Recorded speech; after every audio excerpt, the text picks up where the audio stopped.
कशा आहात विद्यार्थी मित्रांनो? तर युनिव्हर्सल कोचिंग इन्स्टिट्यूटच्या डिजिटल प्लॅटफॉर्ममध्ये आपलं सर्वांचं मनापासून स्वागत आहे. तर मित्रांनो, NMMS ची जी परीक्षा झाली 2025 साली, तर त्याचं मेरिट काय लागलंय सोलापूर जिल्ह्याचं आणि आपल्याला नेमका किती अभ्यास करायचा आहे, की जेणेकरून आपण NMMS परीक्षाधारक होऊ.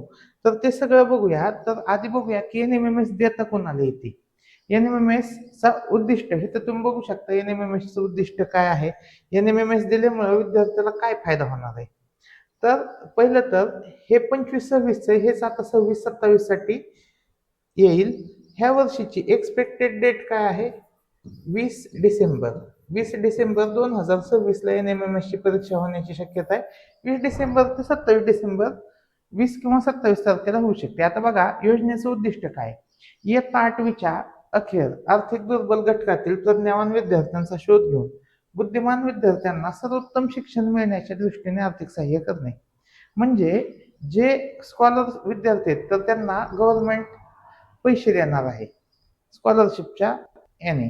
आता विद्यार्थ्याचे उच्च माध्यमिक स्तरापर्यंतचे शिक्षण घेण्यास मदत करणे. विद्यार्थ्याची बुद्धिमत्ता विकसित होऊन त्या विद्यार्थ्याकडून आपली विद्याशाखा व राष्ट्रीयाची सेवा घडावी. म्हणजे त्यांचं उद्दिष्ट काय की विद्यार्थ्याला मोफत शिक्षण मिळावे. आता हे जे मोफत शिक्षण आहे तर किती स्कॉलरशिप मिळणार आहे? तर प्रत्येक महिन्याला 1,000 आणि प्रत्येक वर्षी 12,000 स्कॉलरशिप मिळणार आहे. आता त्याची पात्रता काय आहे? तर महाराष्ट्रामध्ये जो कोणी विद्यार्थी शिकत आहे, महाराष्ट्र राज्यातील कोणत्याही, आता हे तर महत्वाचं काय, शासकीय म्हणजे गव्हर्नमेंटची स्कूल, गव्हर्नमेंटने अनुदान दिलेली शाळा, स्थानिक स्वराज्य संस्थेतील शाळा, ह्यांचेच विद्यार्थी फक्त बसू शकतात. पात्र आहेत यांनाच फक्त स्कॉलरशिप मिळणार आहे. मग कुणाला मिळणार नाही स्कॉलरशिप? बघा अजून दुसरं काय की ज्यांचं उत्पन्न 3.5 लाखापेक्षा कमी असावे. उत्पन्न काय असावे? 3.5 लाखापेक्षा कमी असावे. ज्यांचे आई वडील गव्हर्नमेंट जॉबला नाहीत ते बसू शकतात. ज्यांचं उत्पन्न 3.5 लाखापेक्षा कमी तुम्ही दाखवू शकता. आता 7वी मध्ये किती गुण पाहिजेत? तर 55% गुण पाहिजेत आणि SC-STच्या विद्यार्थ्यांना 50% गुण पाहिजेत. आता कोणते विद्यार्थी बसू शकत नाहीत? कोणते विद्यार्थी बसू शकत नाहीत? तर केंद्रीय विद्यालयात शिकणारे विद्यार्थी, म्हणजेच CBSEचं स्कूल असेल किंवा आपण असं म्हणू शकतो की नवोदय विद्यालय, जवाहर नवोदय विद्यालयात शिकणारे विद्यार्थी बसू शकत नाहीत. शासकीय वसतिगृहाचा, सवलतीचा, भोजन व्यवस्थेचा व शैक्षणिक सुविधांचा लाभ घेणार आहे. म्हणजे आधीच कुठल्या तरी गव्हर्नमेंट च्या स्कीमचा लाभ घेणारे विद्यार्थी परत ह्या स्कीमचा लाभ घेऊ शकत नाहीत. आणि सैनिक शाळामध्ये शिकणारे विद्यार्थी, आता बघा वसतिगृह म्हणजे हॉस्टेलचा आहे ते लाभ घेणारे, भोजन व्यवस्थेचा लाभ घेणारे विद्यार्थी नाही देऊ शकत.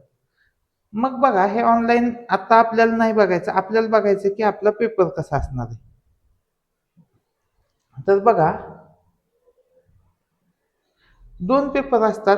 पहिला असतो मॅट, मेंटल ॲबिलिटी टेस्ट, बौद्धिक क्षमता चाचणी. 90 गुण असतात, 90 प्रश्न असतात आणि 90 मिनिटं असतात. वेळ काय असते? 10:30 ते 12.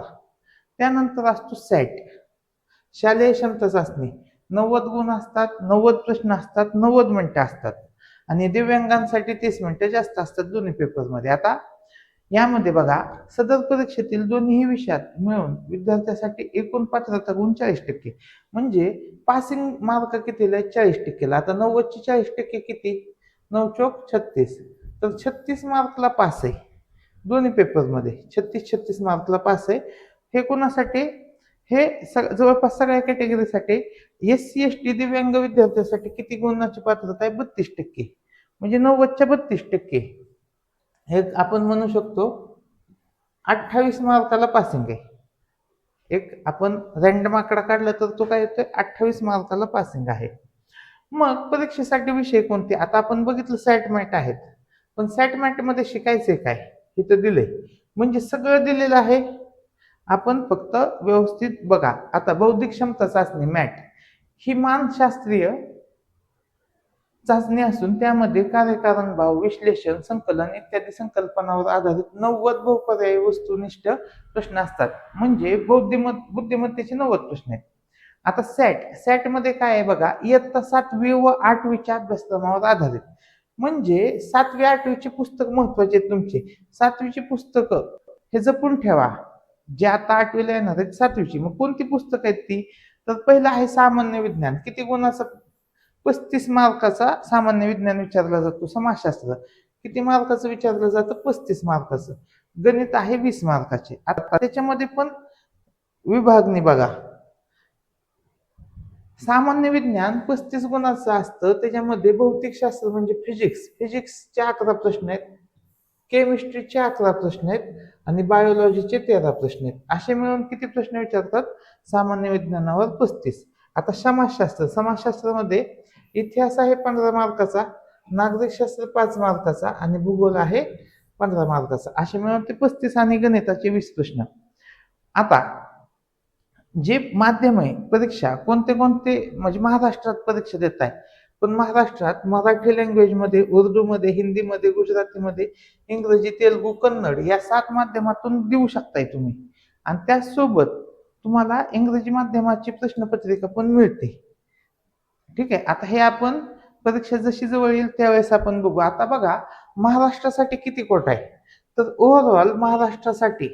ओव्हरऑल अखिल भारतीय पातळीवर NMM शिष्यवृत्तींची संख्या 1,00,000 इतकी आहे. म्हणजे 1,00,000 विद्यार्थ्याला ओव्हरऑल भारतातून स्कॉलरशिप देतात. त्याच्यातले महाराष्ट्रात जर बघितले तर महाराष्ट्रासाठी 11,682 इतक्या विद्यार्थ्याला ती स्कॉलरशिप मिळते. 11,682 विद्यार्थ्याला ती स्कॉलरशिप मिळते. मग त्याच्यामध्ये आपण बघूया की आपला जो सोलापूर जिल्हा आहे तिथं किती विद्यार्थ्याला मिळते? तर सोलापूर जिल्ह्याच्या 511 विद्यार्थ्याला स्कॉलरशिप दिली जाते. किती विद्यार्थ्याला? 511. 511 मध्ये आता कट ऑफ मार्क बघा, हे सगळ्यात महत्वाचं आहे की तुम्हाला एकूण मार्क किती मिळवायचे. आता सोलापूर जिल्ह्याचा फर्स्ट होता 163 मार्कचा. 180 पैकी 163 गुण मिळवलेला काय होता? सोलापूर जिल्ह्यात प्रथम आलेला विद्यार्थी होता. मग कट ऑफ किती लागला? जनरल कॅटेगरीचा कट ऑफ 134 मार्क. म्हणजे कमीत कमी 134 मार्क मिळवणाऱ्या विद्यार्थ्याला स्कॉलरशिप मिळाले. म्हणजे आपलं टार्गेट किती पाहिजे? जर तुम्ही जनरल कॅटेगरीचे असाल तर तुमचं टार्गेट असलं पाहिजे 150 ह्या वर्षीचं. कधीचं? 2026चं. 2026ला कमीत कमी 150 मार्क पाडावं लागतील. आता तुम्ही SC कॅटेगरीत असाल तर तुमचं टार्गेट पाहिजे 125. एक 15 मार्क टार्गेट जास्तच ठेवा. ST कॅटेगरीत असाल तर 80 ते 90 टार्गेट पाहिजे आपलं. आता VJNTचं कॅटेगरीत असाल, VJ कॅटेगरी असेल तर 120चं टार्गेट पाहिजे. NTBचं टार्गेट पाहिजे आपल्याला 130. NTCच्या विद्यार्थ्यांनी 140 गुण मिळवले पाहिजेत आणि NTDच्या विद्यार्थ्यांनी 110 आणि OBCच्या विद्यार्थ्यांनी 140. म्हणजे तुम्ही लक्षात घ्या की तुम्ही कोणत्या कॅटेगरीत आहात आणि तुम्हाला कसे मार्क मिळवायचे. त्यानुसार तुमचा अभ्यासाचा प्लॅन पाहिजे. ओव्हरऑल कोणतीही कॅटेगरी असू द्या, तुम्हाला 150 गुण तर मिळाले पाहिजेत. 150 गुण मिळाले तर तुम्ही काय होईल? फिक्सच तुम्हाला स्कॉलरशिप मिळेल, कॅटेगरीचा विचार सोडून. आता पुढे बघूया आपण की युनिव्हर्सल कोचिंग इन्स्टिट्यूट तुम्हाला ते मार्क मिळवण्यासाठी मदत करणार आहे. तर ती कशा पद्धतीने? तर आपण ऑनलाईन बॅच घेऊन येत आहोत. तर महाराष्ट्रातला प्रत्येक विद्यार्थी आपल्या ऑनलाईन बॅचला बसू शकेल. त्याने काय होईल की 2025चा जर निकाल बघितला तर धाराशिव जिल्ह्याचा टॉपर, सोलापूर जिल्ह्याचा टॉपर हा आपल्याच क्लासचा आहे. तर या बॅचमध्ये तुमचं सिलेक्शन होण्याचे चान्सेस 20 पटीने वाढू शकतात. कशा पद्धतीने बघा, तर एक तर आपल्याला हे लेक्चर असतील, झूम मीटिंगवर लेक्चर असतील, तुम्हाला PDF नोट्स दिल्या जातात, रेकॉर्डेड क्लासेस तुम्हाला बघायला मिळतील, ई-बुक्स तुम्हाला प्रोव्हाइड केले जातील NMMSची, जेणेकरून तुमची घरच्या घरी प्रॅक्टिस होईल. टॉपिक वाईज टेस्ट घेतो आपण. 5000 पेक्षा जास्त MCQ आपण सॉल्व्ह करून घेतो. टीचिंग स्टाफ एकदम जास्त एक्सपिरियन्स्ड आहे आणि एक्झाम बेस्ड क्वेश्चन पेपर आपण जास्तीत जास्त सॉल्व्ह करतो. तर तुम्हाला महाराष्ट्रातल्या बेस्ट टीचर कडून शिकायला मिळणार आहे. आणि याचं टायमिंग कधी असणार आहे? सकाळी 7 ते 8:30. सकाळी 7 ते 8:30 या वेळेत आपली बॅच चालू असणार आहे. लिमिटेड ॲडमिशन आहे, लिमिटेड टाइम ऑफर आहे की 600 रुपये मंथली फी तुम्हाला असेल. फक्त 600 रुपये फी असेल. आणि तुम्हाला जर बॅच लावायची असेल तर ह्या खालील 2 नंबरवर तुम्ही कॉन्टॅक्ट करू शकता आणि आजच तुमची बॅच जॉईन करू शकता.